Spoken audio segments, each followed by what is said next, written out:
Hey guys, welcome to day 1 of my 45 days beautician course journey. ఈరోజు morning చాలా ఎర్లీగా start అయింది.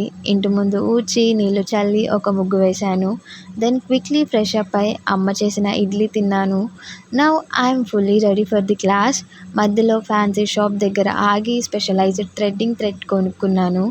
Correct టైంకి ఇన్స్టిట్యూట్కి ఎంటర్ అయి సెషన్ స్టార్ట్ అయ్యాక మాకు ఇనిషియల్గా ఐబ్రోస్ థ్రెడ్డింగ్ టాపిక్ స్టార్ట్ చేశారు. థ్రెడ్ ఎలా హోల్డ్ చేయాలి, ఎగ్జాక్ట్ షేప్ ఎలా తెచ్చుకోవాలి అండ్ ఎక్స్ట్రా హెయిర్ ఎలా రిమూవ్ చేయాలో ఫుల్ క్లారిటీ ఇచ్చారు. ఇంకా క్లియర్గా అర్థం అవ్వడం కోసం మా మేడం డైరెక్ట్గా మా ఫ్రెండ్ ఐబ్రోస్ మీద ప్రాక్టికల్గా చేసి చూపించారు. కాన్సెప్ట్ లాజికల్లీ అర్థమైంది, కానీ నేను థ్రెడ్ పట్టుకొని ఫస్ట్ టైం ప్రాక్టీస్ చేస్తున్నప్పుడు ఫింగర్స్ మాత్రం టూ మచ్ పెయిన్ వచ్చాయి. బట్ ఇంటెన్స్ ప్రాక్టీస్తోనే కంప్లీట్ ప్రొఫెషనల్గా అవ్వగలం. ఈరోజు ఇది నేర్చుకున్న, let's see what happen next. So day 2 updates miss అవ్వకుండా ఇప్పుడే ఫాలో చేసేయండి. అలాగే నా ముగ్గులు ఎలా ఉన్నాయో కామెంట్ చేయండి. Thank you so much. Bye.